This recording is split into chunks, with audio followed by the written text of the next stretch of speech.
Outlander Film Locations. The Outlander TV series and book series are set in Scotland.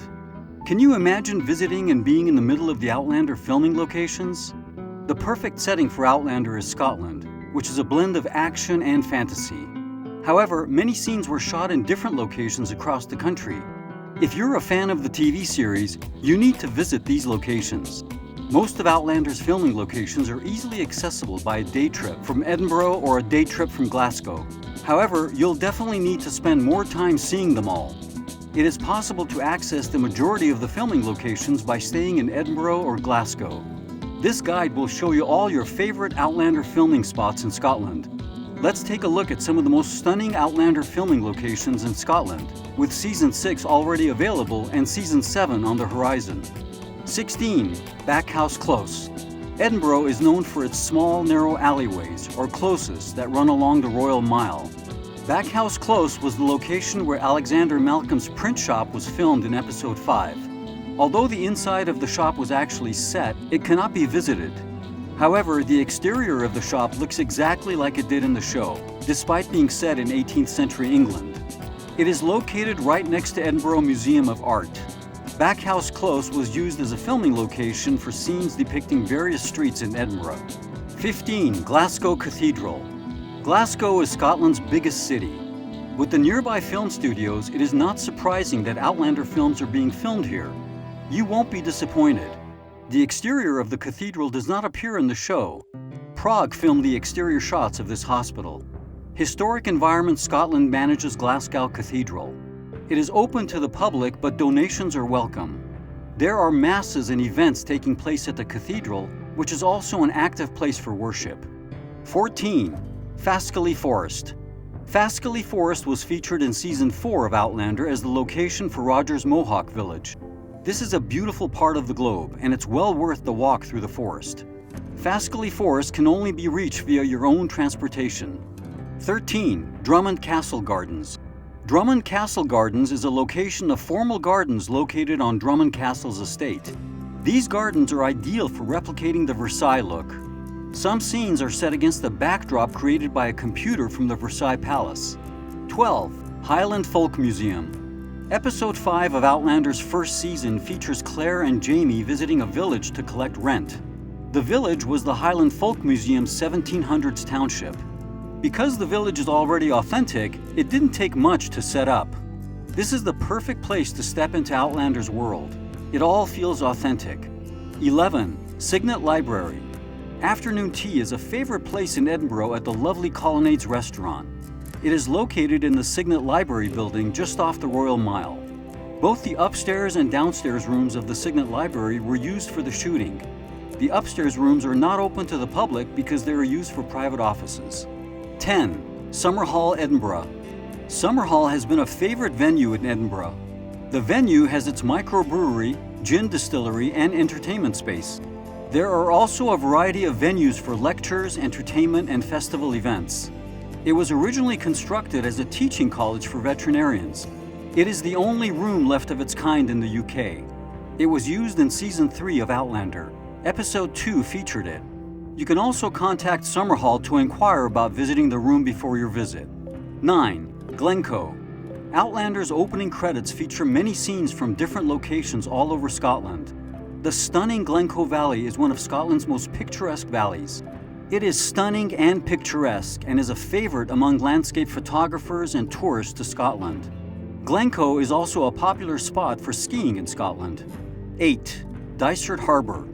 Dysart Harbour was originally used as the French port at Le Havre during the first season of Outlander 2. It is used primarily by leisure and fishing boats. There were shots of the harbour and the harbour master's houses. However, the buildings in the background shots weren't there. In reality, it's just an old wall. However, the show featured the harbour master's home as their guest house. Dysart Harbour can be accessed easily. 7. Linlithgow Palace. Linlithgow Palace is located on the road between Edinburgh, Stirling, and Glasgow. You can easily reach it by public transport, as there is a train station that provides access to Edinburgh or Glasgow. This palace was used for the shooting of the first season of Wentworth Prison. 6. Hopetoun House. Seasons 1, 2, and 3 were shot at Hopetoun House to recreate scenes from England, France, and Scotland. The Red Drawing Room at Hopetoun House is located just outside of Edinburgh and was used to film scenes from the first season. Hopetoun House is available for visitors throughout the year. You can visit the house as well as the grounds. Visits cost a fee. There's no public transportation access, so you will need your own transportation. 5. Blackness Castle.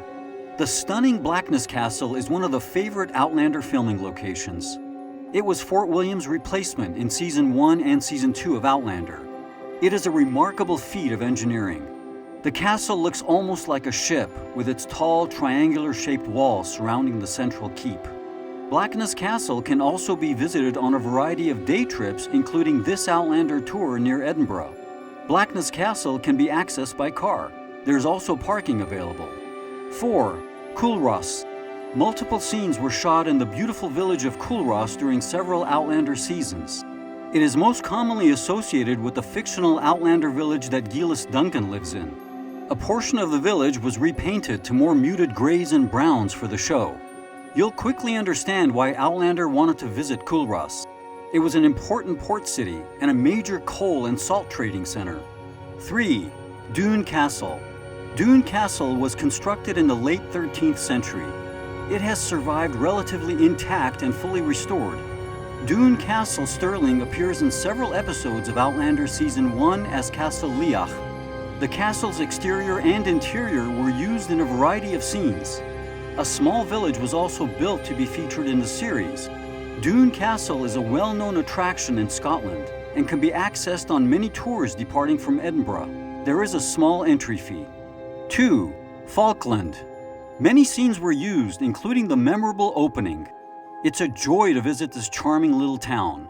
It almost feels like you're driving into episode 1. The beautiful and heartbreaking village of Falkland is also known as Outlander's honeymoon destination. Claire's story starts in 1940s Inverness. However, these scenes were shot in Falkland about an hour north of Edinburgh. In real life, you can stay in the Covenanter Hotel guest house. 1. Kinloch Ranach. This is where the story's engine starts, with Claire returning to 1743 via the Stone Circle. Claire's journey back through time at Craignaddon is one of Outlander's most memorable moments. They don't exist, so you can't visit them. The show's Stone Circle was made out of styrofoam and was constructed on private land near Kinloch Ranach. The good news is that Kinloch Ranach can be visited. The scenery seen on the show is quite real. The area around Loch Ranach is stunning, with beautiful highland scenery.